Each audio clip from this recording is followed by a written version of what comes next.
Hello people, it's your boy DevilLeon7 bringing you what could become a new series of videos in the long run, character appreciation videos. The idea came up a while back when I was browsing some Yakuza posts on a Facebook group where people were talking about how great bosses like Shindo and Hayashi from Yakuza 2 are, and how memorable they are to many people who played that entry, including myself. I thought it might actually be a really great idea to make these videos where I thoroughly discuss some characters in detail, including why they're liked or the opposite, what makes them unique, why they're appreciated, and just what makes them stand out among the galore of other characters in this franchise, with each character having his own video. I haven't specifically decided yet if this series of videos is going to be dedicated solely to bosses who I feel like should be recognized more, especially with the recent gush of new fans getting into the series, or if it's going to be dedicated to bosses that I just personally like in general. But let's not talk about that boring stuff right now and focus on what we all are here for.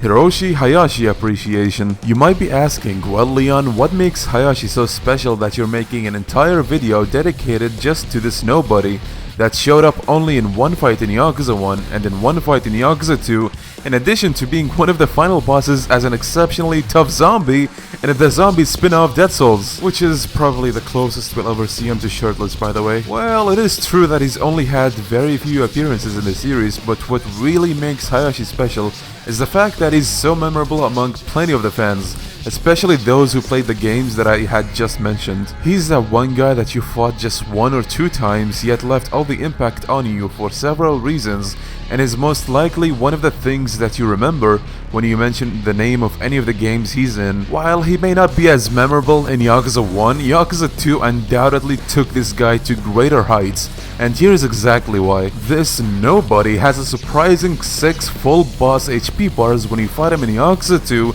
surpassing not only every single story boss in the game, but also including the final boss of the game, which has only 3 HP bars. 3 HP bars! Final boss, 6 HP bars, ain't nobody in the middle of the game.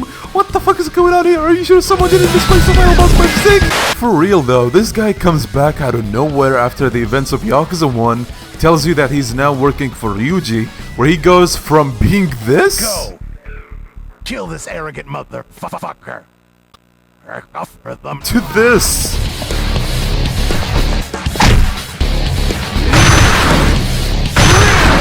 Oh, you think you didn't see that right? Let me just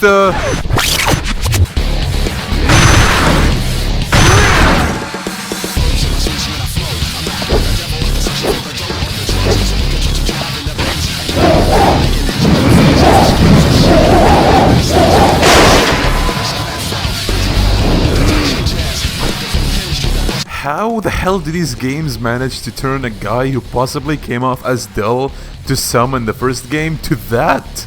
Well, you've seen the answer for yourselves just now. Not only does this guy have a ridiculous amount of HP bars, but he has the cinematics in the fight to back that shit up. That's not the only thing that this amazing fight has. There's also one quick time event before the pipe breaking scene where Kiryu and Hayashi both struggle to knock each other's heads against the wall, and boy does it play out in the greatest manner ever. But hold up, that's not even the end of how brilliantly this fight plays out. Before I get into this last and perhaps the best part, once he takes off these steam pipes, you will most likely have a hard time trying to get your hits in on him, because when you attack him on block, he'll initiate a move that leaves you unable to phase him, and he'll knock you down as a result.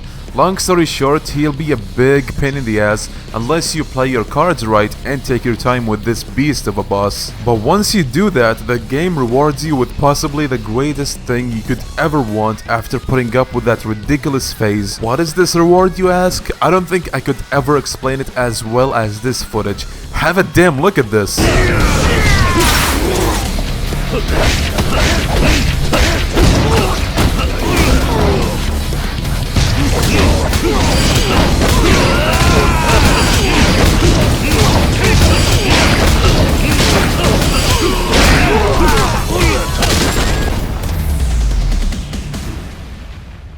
See, what I really like about this fight is how there is a strong air of rivalry between Kiryu and Hayashi that's ever so abundant and tense, even though it's only their second meeting, but you can really feel how all out they go on each other here, especially Hayashi obviously, but god damn, it is just a sight for sore eyes. This is one of the few story fights in Yakuza 2 that, due to how amazingly absurd it is in so many aspects that I've already shown you, drags on for possibly at the very least 6 to 7 minutes on average if you're a decent player that's not particularly skilled. I know that my video of him on the HD release took me about 7 minutes, so that should tell you something about what makes him stand out compared to the other bosses in the game. Hayashi has 7 HP bars in the remake, but due to the difference in the nature of the engine and the fighting mechanics, the average time might be just a little shorter than with the original. It took me about 4 minutes and a half or so in the remake. And speaking of the remake, while I do like Evil itself, which is his theme in the original,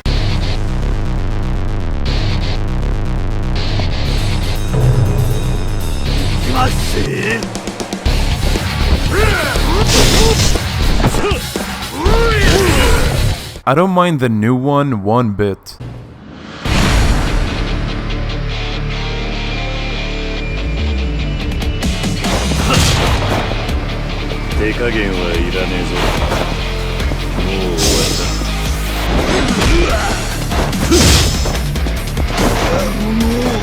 While Evil itself may have given this fight its own identity and feel, I still think that the new theme is just as foreboding in its own way.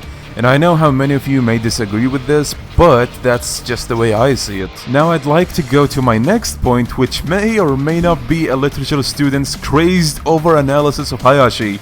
Brace yourselves! I'd like to think that he's a sort of a foil to Kiryu in more ways than one. For one thing, he's introduced in Yakuza 1 as a lieutenant advisor from the Omi, much like how Kiryu was a lieutenant advisor himself at the beginning of 1. They had the same ranks, but one thing that blatantly distinguishes them from each other is the colors of their suits. I know how you might be on the verge of laughter right about now, thinking, okay Leon, I've been buying most of what you said so far, but what the fuck are you on about right now? Give me just a second to remind you that thanks to Yakuza 0, we've learned that the suits they wear can very much bear symbolism that serves to tell you more about their personalities. Remember how Kiryu donned the black suit at the beginning of 0 and how he was at the time? Then remember when he left that suit for the white one and what exactly that point of the story marked? Let me jog your memory a little. In the beginning of Yakuza 0, Kiryu had that black suit on, which represented the fact that he was pretty much heavily involved in the day-to-day criminal activities one might expect of a Yakuza, such as debt collecting, which our dear friend Kiryu seems to be very good at. Later, when he leaves the Yakuza and joins Tachibana Real Estate, he puts on this white suit which looks really weird after having seen him in a dark, mysterious black suit. Now this symbolizes the civilian life that he soon comes to try and adapt to as a real estate agent. And it makes sense even just by looking at the two contrasting colors of the suits. To prove this further, at the end of Yakuza 0, when he decides to put on a grey suit after all that's happened, Nishiki asks him why didn't he get something like a black suit instead, to which Kiryu responds, and I quote, "I'm not feeling black or white these days. This is where I'm at right now. I chose it myself. I'm making it a fresh start." In other words, he's neither thuggish as he was in the beginning, nor clean as a civilian at that point of the game. He's just somewhere in between. Okay, now seriously, before I dive into something completely different from what this video is about, I think that explains the gist of what I'm getting at. Kiryu dons a grey suit, Hayashi dons a black suit, meaning Hayashi is knee-deep in criminal activities, which you can tell even without the suit comparison, whereas Kiryu is not exactly there or the complete opposite. He's just doing what he thinks is right, depending on the ongoing major conflicts and the people around him. I just really can't help myself with this profound shit, but the bottom line of this is that I feel like Hayashi and Kiryu shared a mutual rivalry that, while it didn't last very long, really gives you a lot to think about in terms of what makes them different and maybe even what makes them similar in some aspects. Another thing of note that I just thought I should throw out there is that we've also seen how he could improvise in combat when he tore out those two steam pipes and used them so skillfully. Doesn't that remind you of Kiryu's proficiency with weapons and his ability to improvise when it comes down to it? Did I mention how I love his polite manner of speech in this scene? Your phone's ringing. Please don't hesitate to answer. But then this had to happen. Kill this arrogant motherfucker! Motherfucker! That is the one line from Hayashi that will forever be cherished by the fans. But anyway, I think that's way more than enough blabbering for one character appreciation video. Let me just show you Zombie Hayashi before I end this video to end it on an even more ridiculous note. Have a look!